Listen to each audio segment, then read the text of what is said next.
अजीत डोभाल ही इन सब के पीछे थे और इन्होंने ही पीडीपी पार्टी बनवाई कश्मीर के अंदर। यूपीएससी का पहला अटेम्प्ट दिया और पहले ही अटेम्प्ट में यूपीएससी क्रैक कर दिया। और अजीत डोभाल की जो वाइफ थी उनको तक नहीं पता था कि जिनके लिए वो खाना बना रही हैं वो मिलिटेंट है और वो उनके घर में बैठे हैं। डोभाल जो हैं वो दाऊद इब्राहिम को इसलिए पकड़ना चाहते थे ताकि वो पावर में आ सकें। मोदी जी ने अजीत डोभाल को गुजरात में इनवाइट किया। कांग्रेस बिल्कुल भी खुश नहीं था अजीत डोभाल से और इसका नुकसान आगे चल के अजीत डोभाल को होता है। अजीत डोभाल आतंकियों को काउंटर करने के लिए ऑफिशियल पोस्ट पे हैं। दूसरी तरफ उनका बेटा एक पाकिस्तानी के साथ बिजनेस कर रहा है। कांग्रेस के जयराम रमेश को अजीत डोभाल के बेटे विवेक डोभाल से माफी मांगनी पड़ती है। अजीत डोभाल आरएसएस के एकनाथ रानाडे की ऑर्गेनाइजेशन विवेकानंद केंद्र की मदद से अजीत डोभाल दिल्ली के होटल में छोटा राजन के इन शूटरों के साथ बैठ के प्लानिंग कर रहे थे। इसी टाइम पे अरविंद केजरीवाल, किरण बेदी, अन्ना हजारे ये सब अजीत डोभाल के साथ में मिलकर संगठन करते हैं। देखिए 20 जनवरी 1945 का दिन था और इस दिन उत्तराखंड के पौड़ी गढ़वाल में जहां मेजर जीएन डोभाल रहते थे, इनके घर में अजीत डोभाल जी का जन्म होता है। और अजीत डोभाल के जो फादर थे वो मेजर थे आर्मी में और इनकी जो मदर थी वो यूपी के फॉर्मर सीएम एचएन बहुगुणा की चचेरी बहन थी। अब क्योंकि इनके फादर आर्मी में थे तो आगे चल के उनका ट्रांसफर राजस्थान में हुआ, तो अजीत डोभाल जो थे वो भी वहीं अजमेर राजस्थान के इंडियन मिलिट्री बोर्डिंग स्कूल से ही अपनी स्कूलिंग पूरी करते हैं। और फिर इसके बाद ईयर 1967 में इन्होंने आगरा यूनिवर्सिटी से इकोनॉमिक्स में मास्टर डिग्री ली और उसके अगले ही साल ईयर 1968 में यूपीएससी का पहला अटेम्प्ट दिया और पहले ही अटेम्प्ट में यूपीएससी क्रैक कर दिया। उस समय ये 22 साल के थे। अब आईपीएस में सिलेक्शन होने के बाद इनकी ट्रेनिंग वगैरह हुई और उसके बाद ये केरला के कोट्टयम डिस्ट्रिक्ट में एएसपी बन जाते हैं। अब जब ये एएसपी बने केरला में तो उसके कुछ ही दिन बाद 28 दिसंबर 1971 को एक ऐसा इंसिडेंट होता है जिसकी वजह से अजीत डोभाल बहुत ही कम टाइम में फेमस हो जाते हैं। एक्चुअली हुआ क्या था कि केरला की कन्नौज डिस्ट्रिक्ट के थलासेरा में इस दिन नूर जहां एक होटल था वहां पे फर्स्ट फ्लोर से एक आदमी ने जूता फेंक दिया था और इसको लेके दो रिलीजियस ग्रुप में लड़ाई हो जाती है।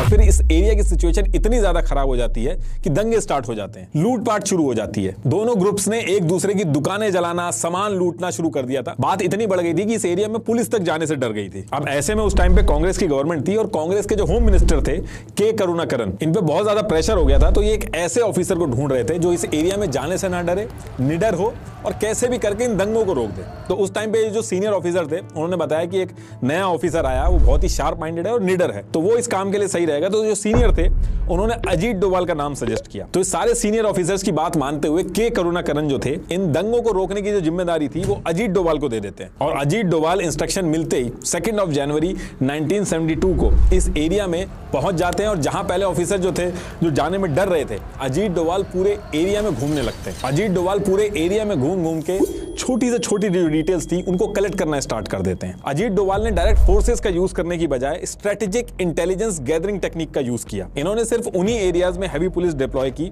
जहां से सारा का सारा ये जो दंगे हो रहे थे उनका कोऑर्डिनेशन चल रहा था। और ये करने के बाद इन्होंने लाठी डंडों का यूज करे बिना इन्होंने क्या किया, इन्होंने जो दोनों ग्रुप्स के जो लीडर थे, जो लीड कर रहे थे इस पूरे दंगों को, उनको आइडेंटिफाई किया और फिर खुद जाके उन लीडर से बात करी, नेगोशिएशन स्टार्ट करवाया। और इनसे बात करने के बाद इनको मेन रीजन समझ में आया कि लोग जो उनका सामान लूटा गया उसको लेके बहुत ज्यादा गुस्सा है। और इसके बाद अजीत डोभाल ने क्या किया, ये सारा सामान ढूंढने के बाद दोनों ग्रुप्स के जो सामान थे वो एक दूसरे के वापस करवाए। और ये जो दंगे थे जो इतने दिन से चल रहे थे, इनको एक ही वीक में बिना किसी वायलेंस के खत्म कर दिया। Farmer director general of police Alexander Jacob ने इन दंगों पे रिपोर्ट बनाई थी और जब ये रिपोर्ट वापस आई तो अजीत डोभाल की जो स्ट्रेटेजी थी उसकी काफी तारीफ हुई और ये काफी फेमस भी हुए। उस टाइम पे दिल्ली तक इनके बारे में बात स्टार्ट हो गई थी। उस टाइम पे कांग्रेस की सरकार थी और इंदिरा गांधी जी जो थी वो पीएम थी।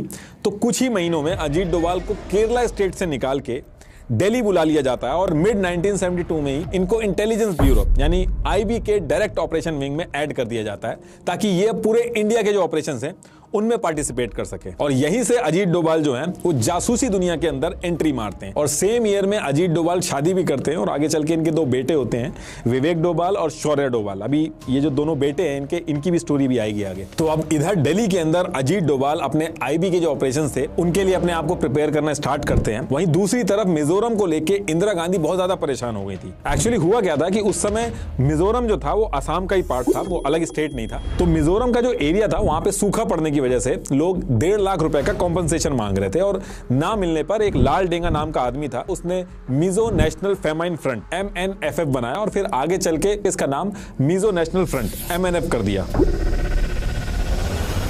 तो ये जो लाल डेंगा था, जो मिजो पॉपुलेशन थी वहां की, उनके मुद्दों को लेकर सरकार को घेरता था और उनकी आवाज उठाता था। अब मिजोरम असम का हिस्सा था और असम के अंदर यह कर दिया गया था कि जिसको असमिया लैंग्वेज आती होगी उसको ही गवर्नमेंट जॉब मिलेगी। तो इसको लेके मिजो नेशनल फ्रंट MNF, ये जिसको लाल डेंगा चला रहा था, ये गवर्नमेंट के खिलाफ खड़ा हो जाता और आम जनता जो थी वो भी बहुत ज्यादा इनके सपोर्ट में आ जाती है और हालत तब आउट ऑफ कंट्रोल हो जाती है जब असम राइफल जो रेजिमेंट थी, जिसमें मिजो पॉपुलेशन जो थी वो मेजोरिटी में थी, उनकी 2 बटालियन को डिसमिस कर दिया जाता है। तो अब जब ये 2 बटालियन डिसमिस कर दी जाती हैं तो जो सोल्जर्स थे इस बटालियन के, वो अपने मिजो एरिया में वापस आते हैं, बहुत गुस्से में थे और इनमें से भी 7 मेन कमांडर थे जिनकी जॉब गई थी, वो वापस आके लाल डेंगा जो था वो उसके साथ जाके मिल जाते हैं कि गवर्नमेंट जो है वो बहुत ज्यादा नाइंसाफी कर रही है और अब हम लोगों को हथियार उठाने पड़ेंगे। अब यहां से लाल डेंगा और जो उसकी MNF थी वो बहुत स्ट्रांग हो जाती है, प्लस गवर्नमेंट के खिलाफ ये लोग मिलकर वायलेंस स्टार्ट कर देते हैं। मिजोरम को इंडिया से अलग करने की बातें स्टार्ट हो जाती है। इनफैक्ट BSF जो था उसके ऊपर अटैक कर देते हैं लोग और इंडियन फ्लैग को हटा के अपना फ्लैग लगा देते हैं और मिजोरम को एक नया देश अनाउंस कर देते हैं। आगे बढ़ने से पहले मैं एक कॉमन प्रॉब्लम डिस्कस करना चाहूंगा,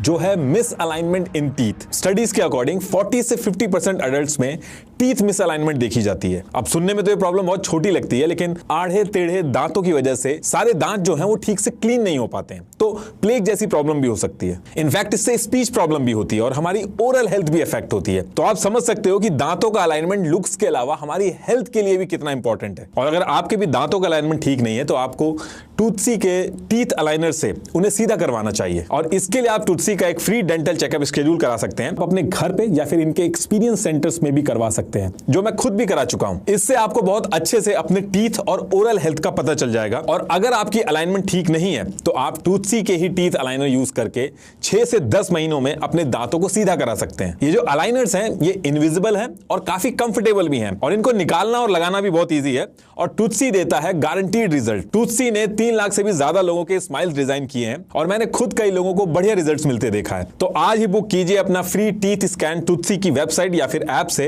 link is in the description. तो टॉपिक पे वापस आते हैं। अब गवर्नमेंट के सामने सबसे बड़ी दिक्कत ये थी कि जो लोकल पॉपुलेशन थी उनका सपोर्ट MNF को बहुत ज्यादा था और जो 7 कमांडर थे इनको भी बहुत ज्यादा था। अब इंडियन गवर्नमेंट के सामने सबसे बड़ा चैलेंज ये आ रहा था कि जो लोकल पॉपुलेशन थी उनका सपोर्ट इस MNF, ये जो लाल डेंगा वाला MNF था, इनको बहुत ज्यादा था और अगर वो कोई मिलिट्री एक्शन भी लेते थे तो वो बैकफायर करता था इंडियन गवर्नमेंट को। तो ये एक बहुत कॉम्प्लिकेटेड सिचुएशन बन गई थी और इस कॉम्प्लिकेटेड सिचुएशन से निपटने के लिए अजीत डोभाल को मिजोरम के अंदर भेजा जाता। IB के एक फॉर्मर डायरेक्टर थे, उन्होंने कहा था कि अजीत डोभाल को भेजा नहीं गया था, बल्कि उन्होंने खुद से कहा था कि मुझे भेजो वहां पे, मैं सारी चीजें वहां पे सही कर दूंगा। तो फिर इससे निपटने के लिए अजीत डोभाल को IB की local unit subsidiary intelligence bureau SIB का हेड बना के भेजा जाता है मिजोरम के अंदर। अब अजीत डोभाल जो थे वो मिजोरम में पहुंचने के 1 वीक के अंदर ही सारी छोटी से छोटी डिटेल्स इकट्ठी करना स्टार्ट कर देते हैं और इनको ये पता चलता है कि ये जो लाल डेंगा है इसकी सारी की सारी पावर इन 7 कमांडर की वजह से ही है और ये जो 7 कमांडर है और जो लाल डेंगा है इनके आपस में कुछ बन नहीं रही है, इनका कुछ कंफ्लिक्ट चल रहा है। और ये जो 7 कमांडर थे इन्होंने अपना जो बेस बना रखा था वो म्यांमार की पहाड़ियों पे बना रखा था। तो अब यहां से अजीत डोभाल क्या करते हैं, वो एक स्पाई एजेंट बन के इन पहाड़ियों पे पहुंच जाते हैं। अब धीरे धीरे ये जो 7 कमांडर थे इनसे बात करना स्टार्ट करते हैं, इनका ट्रस्ट जीत लेते हैं और बहुत ही कम टाइम में इनके ड्रिंकिंग पार्टनर बन जाते हैं और रोज दारू वगैरह पीना स्टार्ट कर देते हैं इनके साथ। इनफैक्ट एक दिन इन 7 को अपने घर पे बुला के पोर्क खिला के पार्टी भी दी थी अजीत डोभाल ने। और अजीत डोभाल की जो वाइफ थी उनको तक नहीं पता था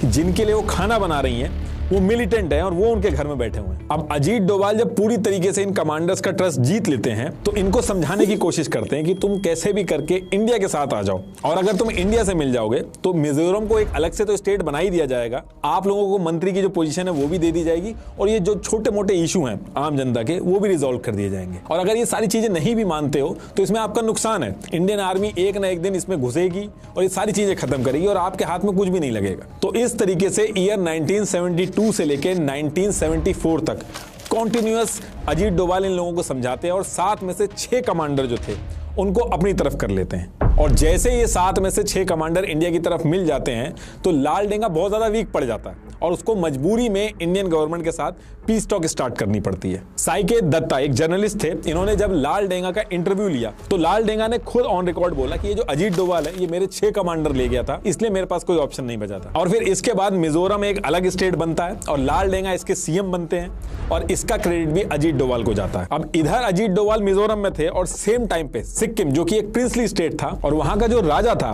पलदेन नमग्याल, वो यूएस के एक हनी ट्रैप में फंस जाता है। यूएस की एक सीआई एजेंट थी होप क्रूक, इससे शादी कर लेता है और होप क्रूक जो कि एक यूएस की सीआई एजेंट थी वो सिक्किम की रानी बन जाती है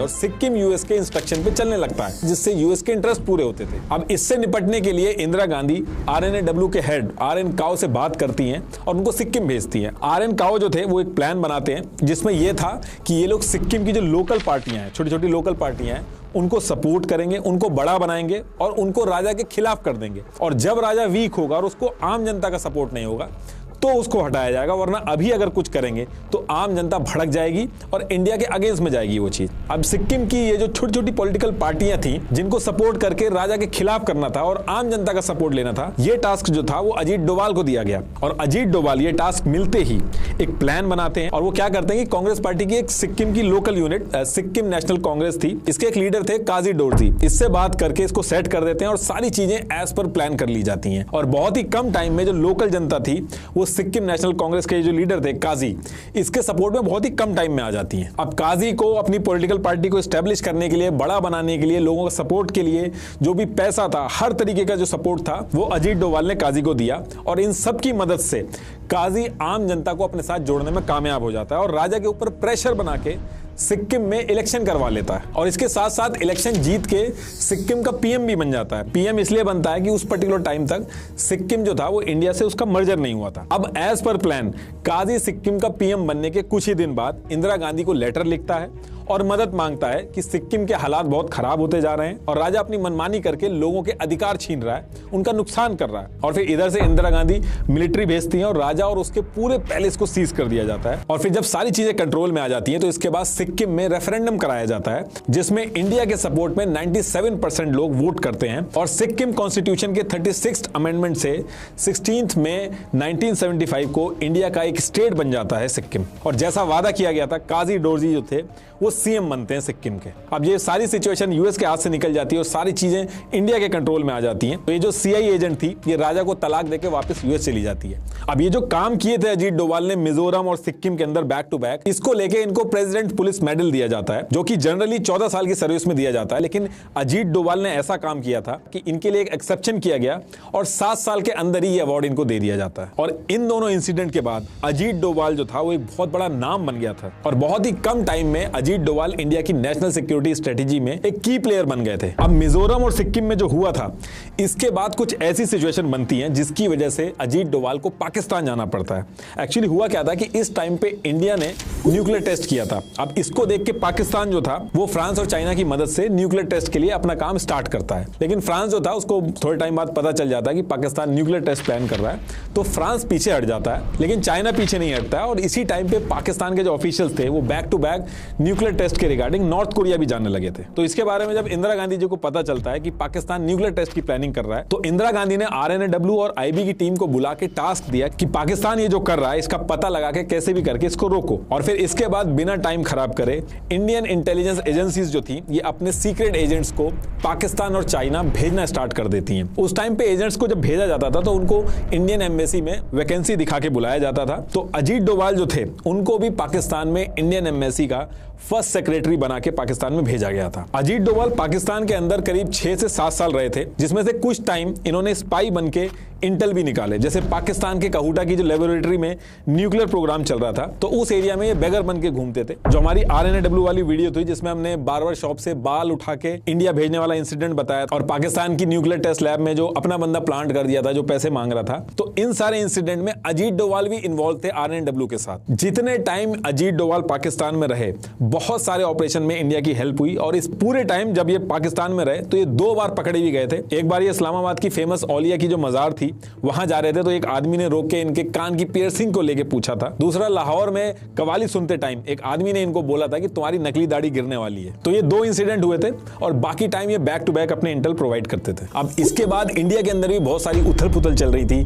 भिंडर वाले इंसिडेंट को लेके ऑपरेशन ब्लू स्टार हो चुका था और जिस तरीके से गोल्डन टेंपल का नुकसान हुआ था, इसको लेके सिख कम्युनिटी बहुत ज्यादा गुस्से में थी। गवर्नमेंट बैकफुट पे थी, इंदिरा गांधी जी की जान जा चुकी थी और इससे पहले की गवर्नमेंट को समझ पाती, कुछ ही टाइम बाद ईयर 1988 में दोबारा से सेम इंसिडेंट होता है जैसे ऑपरेशन ब्लू स्टार के टाइम पे हुआ था कि मिलिटेंट्स गोल्डन टेंपल के अंदर पहुंच गए थे। ठीक वैसे ही दोबारा ईयर 1988 में खालिस्तानी कमांडो फोर्स, भिंडर वाले tiger force of Khalistan, Babbar Khalsa के मिलिटेंट गोल्डन टेंपल के रूम नंबर 14 में आके बैठ गए थे। और इस बार मिलिटेंट्स को पता था कि गवर्नमेंट अंदर घुस के ऑपरेशन नहीं कर सकती, क्योंकि इससे पहले जो उसने ऑपरेशन किया था उसको लेके उसको बहुत खामियाजा भुगतना पड़ा था। तो इस टाइम पे राजीव गांधी पीएम थे, वो दोबारा से कोई भी गलती नहीं करना चाहते थे और उन्होंने कहा कि जो मिलिटेंट्स टेंपल के अंदर घुस गए, इनको कैसे भी करके निकालना है, सिचुएशन को कंट्रोल में करना है, लेकिन कोई भी गोल्डन टेंपल के अंदर नहीं जाएगा, ना ही कोई अटैक करेगा। तो इधर ये जो सारी चीजें चल रही थी, इसी टाइम पे अजीत डोभाल जो थे वो पाकिस्तान में थे और वो सारे इंटेल जो पंजाब से रिलेटेड थे वो बैक टू बैक पंजाब में जो एजेंसीज लगी हुई थी उनको भेज रहे थे। तो फिर जब ये डिसाइड होता है कि यहाँ पे इन लोगों को निकालना है, एक ऑपरेशन करना है,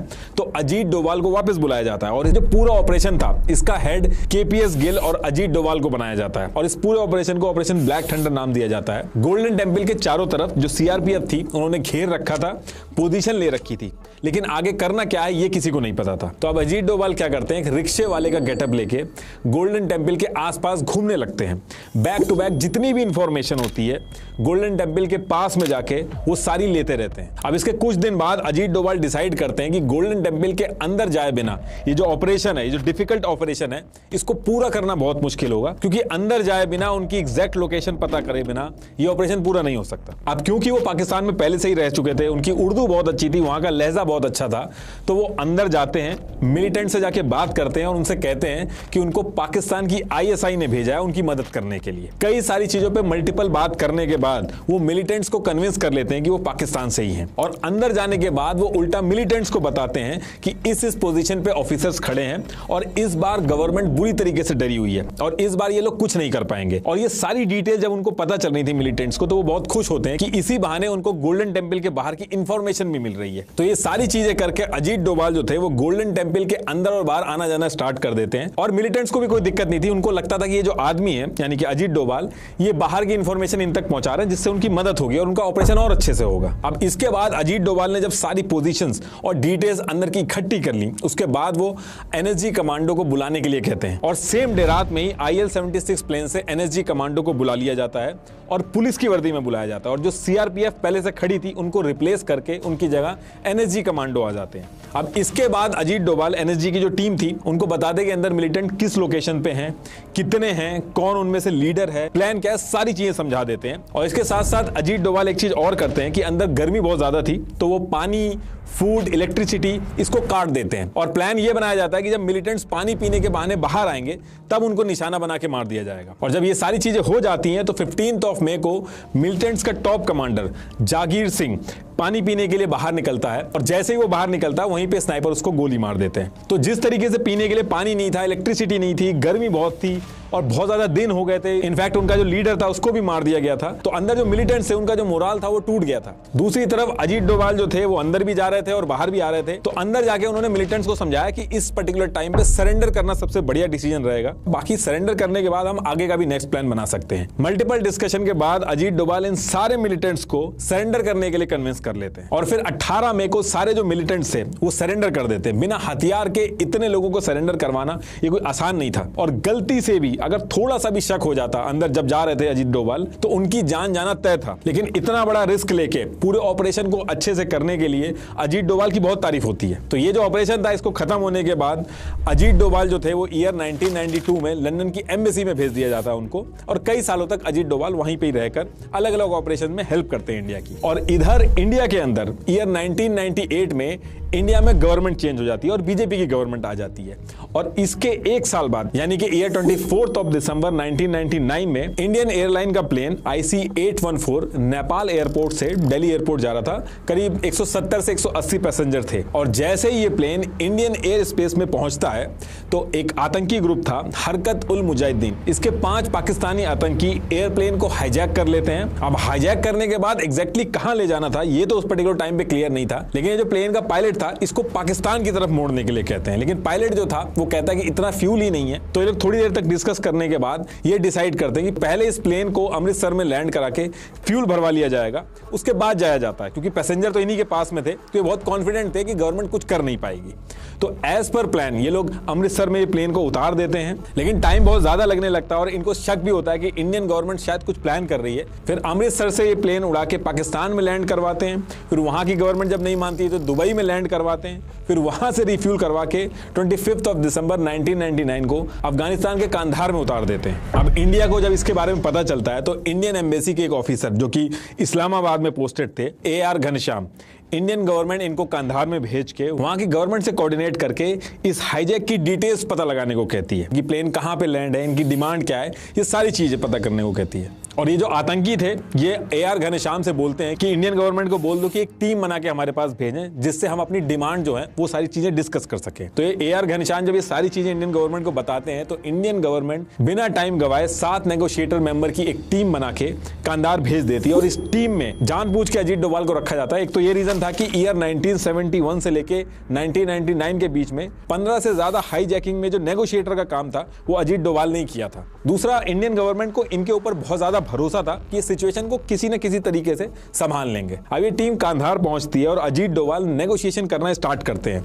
आतंकी बार बार अपनी डिमांड चेंज कर रहे थे तो पहले तो अजीत डोभाल कहते हैं कि आप एक डिमांड पे टिके रहिए वरना ऐसे तो सिचुएशन खराब हो जाएगी। तो इसके बाद आतंकी एक पेपर पे लिख के अपनी सारी डिमांड प्लेन से बाहर फेंक देते हैं। उस पेपर के ऊपर लिखा था कि इंडिया की जेल में जो उनके 36 आतंकी हैं उनको छोड़ दिया जाए, साथ में $200 मिलियन भी दिया जाए। अब शुरू में तो मना कर दिया जाता है कि डिमांड नहीं पूरी करी जाएगी, लेकिन दिक्कत यह थी कि इंडिया के अंदर प्रेशर बहुत ज्यादा था। पैसेंजर्स की जो फैमिली थी और मीडिया जो था वो चारों तरफ से गवर्नमेंट को घेर रही थी। ऊपर से अगर गवर्नमेंट कुछ प्लान भी करती किसी ऑपरेशन को लेके तो पाकिस्तान का एयर स्पेस को यूज करके वहां पे ऑपरेशन परफॉर्म करना पड़ता और पाकिस्तान के ऊपर इंडिया को भरोसा नहीं था। अफगानिस्तान के भी लोग मिले हुए थे तो कुछ भी अगर ये प्लान करते तो सारी की सारी डिटेल जो थी इन हाईजैकर्स के पास पहुंच जाती और अगर उसके बाद भी अगर ऑपरेशन कुछ प्लान करते उनको हटाने का तो ये भी बहुत ज्यादा चांसेस था कि पूरे के पूरे प्लेन को ही उड़ा देते और सारे के सारे पैसेंजर थे उनकी जान चली जाती। तो ऑपरेशन करने की तो कोई भी पॉसिबिलिटी नहीं बन रही थी। तो जैसे तैसे करके अजीत डोभाल इनसे मल्टीपल डिस्कशन करते हैं और इनको एग्री करवा लेते हैं कि 36 तो नहीं लेकिन 3 आतंकी को छोड़ दिया जाएगा और आतंकी जो था इनसे बात करने के बाद मान भी जाते हैं। तो फिर इसके बाद अजीत डोभाल तीनों आतंकियों को देख के पैसेंजर छुड़वा तो लेते हैं लेकिन इंडिया के लिए बहुत बड़ा सेटबैक था। अब इस इंसिडेंट के बाद अजीत डोभाल ने ऐसे इंसिडेंट से निपटने के लिए नेशनल सिक्योरिटी को और ज्यादा स्ट्रॉन्ग किया। नेशनल सिक्योरिटी को और ज्यादा स्ट्रॉन्ग करने के लिए अलग अलग स्टेप्स उठाए जिसमें से मल्टी एजेंसी सेंटर MAC और joint task force on intelligence JTFI ये सब बनाना स्टार्ट किया। अब ये सारी चीजें चल तो रही थी लेकिन ईयर 1998 में जब से बीजेपी की गवर्नमेंट आई थी ये डिस्कशन स्टार्ट हो गए थे कि अजीत डोभाल बीजेपी के होम मिनिस्टर लाल कृष्ण आडवाणी के बहुत क्लोज हैं और उस टाइम पे LK आडवाणी जी ने अजीत डोभाल की रिपोर्टिंग डायरेक्टली अपने पास कर ली थी और ये क्लोजनेस देख के बाकी जो सीनियर ऑफिसर थे और ऑपोजिशन लीडर जो थे वो अजीत डोभाल से इतना ज्यादा खुश नहीं थे। इनफैक्ट इसी टाइम पे RNAW के चीफ का सिलेक्शन होना था जिसके लिए अजीत डोभाल से ज्यादा एक्सपीरियंस और सीनियर ऑफिसर जो थे वो लाइन में थे, लेकिन उसके बाद भी RNAW की चीफ की पोजीशन के लिए अजीत डोभाल का नाम सबसे आगे रिकमेंड किया गया था और इनका चीफ बनना तय था। लेकिन लास्ट मोमेंट पे क्या होता है कि national security adviser Brajesh Mishra इनके रिकमेंडेशन की वजह से इस चीज को रोक दिया जाता है और अजीत डोभाल नहीं बन पाते। और सिर्फ इतना ही नहीं था, इस टाइम पे एक दो चीजें और ऐसी होती है जिसकी वजह से कांग्रेस बिल्कुल भी खुश नहीं था अजीत डोभाल से और इसका नुकसान आगे चल के अजीत डोभाल को होता है। एक्चुअली हुआ क्या था कि कश्मीर में 2 मेन पॉलिटिकल पार्टी थी उस टाइम पे, शेख अब्दुल्ला की नेशनल कॉन्फ्रेंस और दूसरी तरफ मुफ्ती मोहम्मद सईद की डेमोक्रेटिक नेशनल कॉन्फ्रेंस। तो उसी टाइम पे कांग्रेस भी अपनी प्रेजेंस जो थी वो कश्मीर के अंदर चाहती थी ताकि कश्मीर से वो एकदम अलग ना हो जाए। नेशनल सिक्योरिटी के लिए भी ये चीज बहुत इंपॉर्टेंट थी, लेकिन कांग्रेस का कश्मीर में जीतना बहुत ही मुश्किल था। तो कांग्रेस ने मुफ्ती मोहम्मद सईद को अपनी तरफ कर लिया, कांग्रेस की स्टेट यूनिट का प्रेसिडेंट भी बना दिया और फिर आगे चल के कैबिनेट मिनिस्टर की भी पोजीशन दी और साथ में आगे चल के अगर कांग्रेस जीतती है तो कश्मीर का CM बनाने का भी वादा किया मुफ्ती से। तो इन सब चीजों की वजह से जो मुफ्ती थे वो कांग्रेस में आ गए थे और इनकी जो पार्टी थी वो भी कांग्रेस में मर्ज हो गई थी। कांग्रेस कांग्रेस ने मुफ्ती को काम दिया था कि कैसे भी करके कश्मीर में कांग्रेस को स्ट्रांग करो, ताकि कांग्रेस पावर में आएगी तभी उनको सीएम बनाया जाएगा। और मुफ्ती जो थे वो कांग्रेस को स्ट्रांग करने का काम अपना शुरू कर देते हैं कश्मीर के अंदर। अब ये बातें तो हो गई थी कि ये कांग्रेस जीतेगी फिर ये सीएम बनेंगे, लेकिन ये प्रोसेस बहुत लंबा था। तो इसी बीच में कांग्रेस क्या करती है कि कश्मीर में अपनी प्रेजेंस के लिए शेख अब्दुल्ला से हाथ मिला लेती है और इलेक्शन लड़ने लगती है उसके साथ मिलकर। तो इस चीज से मुफ्ती बिल्कुल भी खुश नहीं थे। अब जब बीजेपी की गवर्नमेंट आती है तो अजीत डोभाल को मल्टीपल टाइम कश्मीर में भेजा जाता है। अजीत डोभाल ने मुफ्ती से मल्टीपल मीटिंग की और मुफ्ती से बहुत अच्छी दोस्ती भी हो गई थी अजीत डोभाल की। इनकी दोस्ती के थोड़े टाइम बाद ही मुफ्ती जो थे वो कांग्रेस के लॉन्ग टर्म विजन पे लात मार के कांग्रेस को छोड़ देते हैं और जन मोर्चा ज्वाइन कर लेते हैं। और जन मोर्चा से इन्हें कैबिनेट की पोजीशन भी ऑफर हो जाती है। और फिर आगे चल के मुफ्ती यहां से भी हटके पीडीपी भी बना देते हैं, जिससे कश्मीर की पूरी पॉलिटिकल इक्वेशन जो होती है वो चेंज हो जाती है और कांग्रेस को बिल्कुल पसंद नहीं आती ये चीज। तो यही सारे रीजन थे जिसकी वजह से अजीत डोभाल से कांग्रेस खुश नहीं थी। Former director of IB and former secretary of RNW ने अपनी बुक में भी ये चीज मेंशन की है कि अजीत डोभाल ही इन सब के पीछे थे और इन्होंने ही पीडीपी पार्टी बनवाई कश्मीर के अंदर। Ajit gradually drifted away to the other side, to Mufti Saab. Then the story, one of the stories attributed to him is that he played a role in creating the PDP. तो इधर कश्मीर में ये सारी चीजें चल रही थी। दूसरी तरफ आईबी का नया डायरेक्टर बनाया जाना था, क्योंकि जो पहले था उसका टेन्योर खत्म हो रहा था। और अजीत डोभाल का आईबी का नया डायरेक्टर बनना तय था, क्योंकि सीनियरिटी के हिसाब से भी देखा जाता तो अजीत डोभाल ही बनते। लेकिन होता क्या है कि 31 जुलाई 2004 को कांग्रेस की सरकार बन जाती है। अब कांग्रेस को अजीत डोभाल को आईबी का नया डायरेक्टर तो बनाना पड़ता है, लेकिन कांग्रेस ने जो 2 साल का टेन्योर होता था उसको कम करके 8 महीने का कर दिया था। और फिर इसके बाद आगे चल के 2005 में अजीत डोभाल जो है वो रिटायरमेंट ले लेते हैं। और अजीत डोभाल जी के जाने के बाद जो नया आईबी डायरेक्टर बनाया गया ESL नरसिम्हन, उनका जो टेन्योर था वो पूरा 2 साल का ही रखा गया, उनका कम नहीं किया गया। तो इस चीज के भी एलिगेशन कांग्रेस के ऊपर लगे कि जानबूझ के कांग्रेस ने अजीत डोभाल का टेन्योर 2 साल से कम करके 8 महीने का कर दिया था। लेकिन अजीत डोभाल जो थे वो देश के बाहर तो दिमाग लगा ही रहे थे, देश के अंदर भी उससे ज्यादा दिमाग लगा रहे थे। और फिर आगे चल के कुछ ऐसी चीजें हुई जिसकी वजह से वो दोबारा पावर में आए। तो देखिए, अजीत डोभाल रिटायर तो हो गए थे, लेकिन उसके बाद भी इनके पास जो इतने सालों का एक्सपीरियंस और स्किल्स थी उसका यूज करके अपनी पर्सनल कैपेसिटी में इंटेलिजेंस एजेंसीज के साथ मिलकर काम कर रहे थे। अब जिस ईयर ये रिटायर हुए थे, सेम ईयर 2005 में दाऊद इब्राहिम की बेटी महरुख की शादी पाकिस्तान के क्रिकेटर जावेद मियांदाद के बेटे जुनैद से 9 जुलाई को मक्का में होनी थी और उसका जो रिसेप्शन था 23 जुलाई को दुबई के ग्रैंड हयात में रखा गया था। अब ये चीज डोभाल को पता चल जाती है कि इस पर्टिकुलर फंक्शन में दाऊद इब्राहिम आने वाला है। ये ऐसा मौका था कि जहां पे दाऊद की लोकेशन कंफर्म थी, लेकिन फिर भी इस जगह पे दाऊद को पकड़ने के लिए अगर कोई ऑपरेशन किया जाए तो उसके फेल होने के चांसेस बहुत ज्यादा थे। और फेल होने पे इंडिया की जो इमेज थी उस पर बहुत बड़ा डेंट लगता, इसलिए इंडिया किसी भी तरीके से कमांडो ऑपरेशन से बच रही थी। अब यहां से अजीत डोभाल एक प्लान बनाते हैं। इन्होंने दाऊद इब्राहिम के दुश्मन छोटा राजन को रीच किया। छोटा राजन जो था वो पहले दाऊद इब्राहिम के ही गैंग का मेंबर था, लेकिन फिर इनमें लड़ाई हो जाती है। इनफैक्ट एक बार दाऊद इब्राहिम ने बैंकॉक में छोटा राजन पर अटैक भी करवाया था। तो ये सारी चीजें जो थी वो अजीत डोभाल को पता थी, तो वो छोटा राजन को अपने नेटवर्क का यूज करके रीच करते हैं और छोटा राजन को कन्विंस कर लेते हैं कि यहां पे साथ में मिलकर दाऊद इब्राहिम को मारा जा सकता है। छोटा राजन जो था वो मान जाता है इस चीज के लिए और बॉर्डर पार करवा के अपने गैंग के 2 शूटर विकी मल्होत्रा और फरीद तानाशाह को इंडिया भेजता है। इस ऑपरेशन के लिए अजीत डोभाल जो है वो इनकी ट्रेनिंग इंडिया की एक सीक्रेट लोकेशन पे करवाना स्टार्ट कर देते हैं। टाइम बहुत ही कम था इस पूरे ऑपरेशन के लिए, लेकिन बहुत ही कम टाइम में अजीत डोभाल ने इनके नकली पासपोर्ट, दुबई की टिकट वगैरह सब अरेंज करा दिए गए थे। अब यहां पे एक दिक्कत आ जाती है। मुंबई पुलिस जो थी ये शूटर विकी मल्होत्रा और फरीद तानाशाह को पहले से ही पकड़ने की कोशिश कर रही थी और मुंबई पुलिस के कुछ सीनियर ऑफिसर को अजीत डोभाल के इस ऑपरेशन के बारे में पता चल जाता है। कुछ लोगों का यह भी कहना होता है कि दाऊद इब्राहिम ने ही इस पर्टिकुलर चीज इन दोनों शूटरों के बारे में मुंबई पुलिस को बताया था ताकि इस चीज से निपटा जा सके। तो होता क्या है कि ये जो शूटर्स थे, दुबई भेजने से पहले अजीत डोभाल दिल्ली के एक होटल में इन शूटर्स को फाइनल ब्रीफ दे रहे थे कि जो वहां पे होटल होगा उसका लेआउट क्या है, बिल्डिंग कैसी होगी, कैसे एंटर करना है, मारना कैसे है दाऊद को, ये सारी चीजें समझा रहे थे। तो अजीत डोभाल दिल्ली के होटल में छोटा राजन के इन शूटरों के साथ बैठ के प्लानिंग कर रहे थे। इसी टाइम पे मुंबई पुलिस के क्राइम ब्रांच के डेप्यूटी कमिश्नर धनंजय कमलाकर और IPS officer Meera Borwankar same hotel में पहुंच जाती हैं और कहते हैं कि विकी और फरीद यहाँ पे नेताओं को मारने आए हैं, ये तो पहले से ही मोस्ट वांटेड हैं, इसलिए इनको हमें अरेस्ट करना होगा। अब यहाँ से अजीत डोभाल और इन लोगों में बहुत बहसा-बहसी भी शुरू हो जाती है। अजीत डोभाल बहुत समझाने की कोशिश करते हैं इन्हें, लेकिन ये लोग मानते नहीं है। अब अजीत डोभाल उस पर्टिकुलर टाइम पे किसी ऑफिशियल पोजीशन पे नहीं थे, तो उनकी और नहीं चल पा रही थी। तो ये लोग इन शूटरों को गिरफ्तार करके ले जाते हैं और अजीत डोभाल के हाथ से जो बहुत बड़ी अपॉर्चुनिटी थी दाऊद को मारने की, वो छूट जाती है। अजीत डोभाल ने अपने सीनियर्स को फोन करके इसको रोकने की भी कोशिश की, लेकिन लेकिन तब तक ये लोग गिरफ्तार हो चुके थे और न्यूज वगैरह में सारी बात आ गई थी। अजीत डोभाल इतना गुस्सा हो गए थे जब ये लोग शूटरों को पकड़ के ले जा रहे थे, उन्होंने आईपीएस मीरा बोनवारकर से कहा कि I will teach you a lesson. Dawood Ibrahim शुरू से ही अजीत डोभाल की हिट लिस्ट में रहे, उन्होंने अपने पूरे करियर में मल्टीपल टाइम ट्राई किया दाऊद को पकड़ने का, और आज की डेट में भी वो चाहते हैं कि इसको कैसे भी पकड़ ले। हालांकि अजीत डोभाल के जो क्रिटिक्स हैं उनका यह मानना है कि डोभाल जो है वो दाऊद इब्राहिम को इसलिए पकड़ना चाहते थे ताकि वो पावर में आ सके, इस बड़े ऑपरेशन को अंजाम देके अपना नाम बना सके। अब अजीत डोभाल की इस पर्टिकुलर टाइम पे तो पावर बहुत कम थी, लेकिन इन्होंने अपने और ऑप्शन जो है वो भी एक्सप्लोर करने स्टार्ट किए, और ऐसे एक्सप्लोर किए कि इंडिया की पूरी पॉलिटिक्स बदल के रख दी, और तब से लेके आज तक ये पावरलेस नहीं हुए, अभी तक ही पावर में। तो होता क्या है कि इस इंसिडेंट के 2-3 साल बाद ही ईयर 2008 में गुजरात के अंदर नरेंद्र मोदी जी सीएम थे, और मोदी जी ने अजीत डोभाल को गुजरात में इनवाइट किया कि यहां पे आके आप एक यूनिवर्सिटी खोलो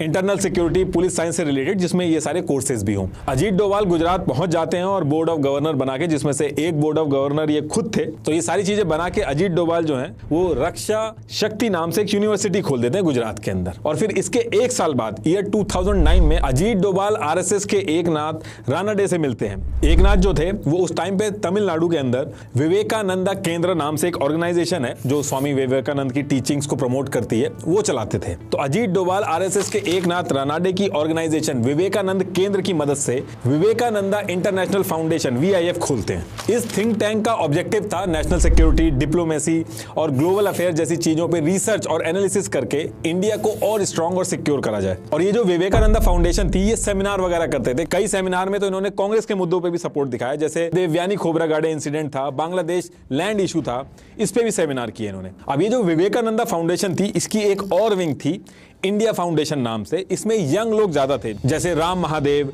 निर्मला सीतारमन, सुरेश प्रभु। तो सेम ईयर यानी कि 2009 में अजीत डोभाल के बेटे शौर्य डोभाल जो सऊदी और यूएस में इन्वेस्टमेंट बैंकर थे, ये इंडिया वापस आके इस इंडिया फाउंडेशन, ये जो थिंक टैंक बनाया था इन्होंने, इसको ज्वाइन कर लेते हैं। अब अभी तक तो सारी चीजें ठीक चल रही थी, लेकिन विवेकानंद फाउंडेशन पूरे इंडिया के अंदर न्यूज में आता है ईयर 2011 में। विवेकानंदा फाउंडेशन क्या करती है कि एक रिपोर्ट पब्लिश करती है। इस रिपोर्ट का नाम था Indian black money abroad in secret banks and tax haven. अब ये जो रिपोर्ट थी इन्होंने कांग्रेस को सबमिट नहीं की, बल्कि इनके ऑपोजिशन, उस समय बीजेपी ऑपोजिशन में थी, इनको सबमिट करते हैं। और फिर ये सबमिट करने के बाद ये लोग इससे रिलेटेड 2 सेमिनार करते हैं, जिसमें बाबा रामदेव, अन्ना हजारे, अरविंद केजरीवाल, किरण बेदी, सुब्रमण्यम स्वामी सब पहुंचते हैं। तो अभी भले ही सिचुएशन चेंज हो गई हो, लेकिन उस टाइम पे अरविंद केजरीवाल, किरण बेदी, अन्ना हजारे ये सब अजीत डोभाल के साथ में मिलकर सेमिनार करते थे। तो इसके बाद देश भर में ब्लैक मनी और करप्शन को लेकर प्रोटेस्ट स्टार्ट हो गए थे। तो कांग्रेस उस समय पावर में थी और ये जो विवेकानंदा फाउंडेशन थी ये उनके लिए एक सरदर्द बन गई थी। तो कांग्रेस ने IB के थ्रू इस ऑर्गेनाइजेशन को सर्विलांस पे डाल दिया था और इस पर नजर रखती थी, लेकिन तब तक बहुत देर हो चुकी थी, उसका कोई असर नहीं होता है। फिर अप्रैल 2011 में अन्ना हजारे और अरविंद केजरीवाल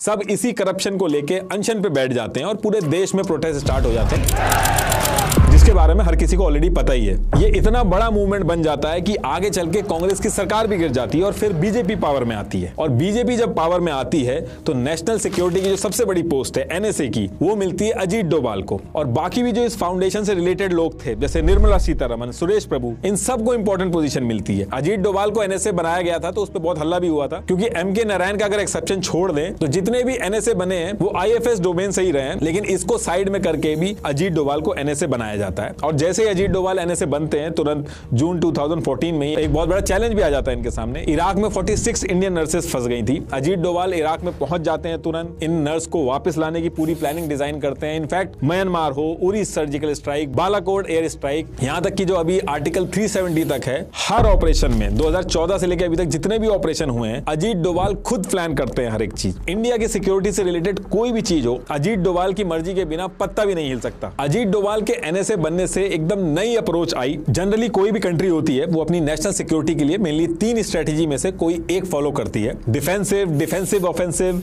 या फिर ऑफेंसिव। इंडिया ने मोस्टली इंडिपेंडेंस के बाद से डिफेंसिव स्ट्रेटेजी अपनाई है। इसमें क्या होता है, आर्मी, इंटेलिजेंस सब एक्टिव होते हुए भी बस अपने पर होने वाले जो अटैक होते हैं उसको रोकते हैं। लेकिन अजीत डोभाल ने इंडियन नेशनल सिक्योरिटी को थोड़ा सा शिफ्ट किया। इन्होंने डिफेंसिव ऑफेंसिव स्ट्रेटेजी जो होती है वो रेकमेंड की, जिनके रिजल्ट पहले के कंपैरेटिवली ज्यादा अच्छे निकले।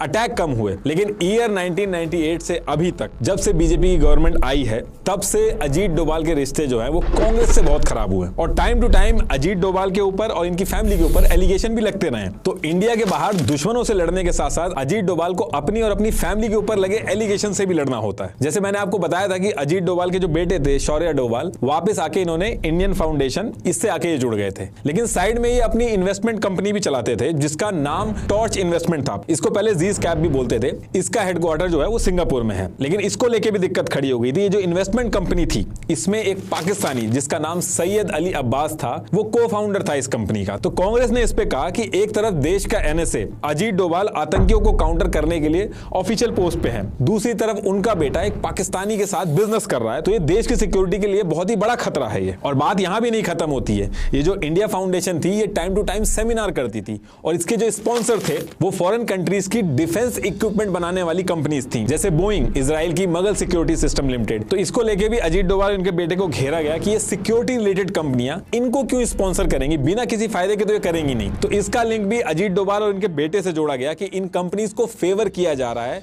गिव एंड टेक रिलेशनशिप चल रहा है। अब यहां तक भी ठीक था, लेकिन अजीत डोभाल की असली दिक्कतें तब शुरू होती हैं जब कांग्रेस के जयराम नरेश ने प्रेस कॉन्फ्रेंस करके कहा कि अजीत डोभाल के दूसरे बेटे विवेक डोभाल ने जिस दिन नोटबंदी हुई उसके 13 दिन बाद केमैन आइलैंड, जहां टैक्स की कोई रोक टोक नहीं होती, वहां जाके GNY Asia hedge fund start कर दिया और इसका जो लिंक है वो पूरी तरीके से नोटबंदी से एस्टेब्लिश कर दिया। और ये जो सारी चीजें हैं ये कैरावन मैगजीन में भी छपी और जब पानी सर से ऊपर हो गया तो अजीत डोभाल ने जयराम नरेश और कैरावन मैगजीन के ऊपर क्रिमिनल डिफेमेशन केस कर दिया। और जब ये केस कोर्ट में जाता है तो कांग्रेस के जयराम रमेश को अजीत डोभाल के बेटे विवेक डोभाल से माफी मांगनी पड़ती है और विवेक डोभाल रिटर्न में भी माफी लेते हैं। ये उस माफी की कॉपी है। तो देखिए, अजीत डोभाल की जो लाइफ है वो किसी फिल्म स्टोरी से कम नहीं है। और चाहे देश के बाहर लड़ना हो या अंदर लड़ना हो और 3 बार एनएसए बन के पावर अपने हाथ में रखना हो, इनको कैबिनेट मिनिस्टर तक की रैंक दी गई है। और यही रीजन है कि इनको देश के अंदर लोग असली चाणक्य कहते हैं, क्योंकि ये पहले ऐसे एनएसए हैं जिनके हाथ में इतनी पावर रही, इतने बड़े बड़े लोग इनके पीछे पड़े, लेकिन पावर इनके हाथ से कोई खींच नहीं पाया। और जब गवर्नमेंट तक इनके हिसाब से नहीं रही तो वो गवर्नमेंट ही पावर में नहीं रही। और लास्ट में आपको फिर से बता दूं कि टूथसी की वेबसाइट जरूर चेक करना for their invisible teeth aligner. ये मेटल ब्रेसेस की तरह ही काम करते हैं पर दिखते नहीं है, बिल्कुल इनविजिबल है। अपना फ्री टीथ स्कैन बुक करने के लिए डिस्क्रिप्शन में दिए गए लिंक पर क्लिक करना ना भूलें। Thank you.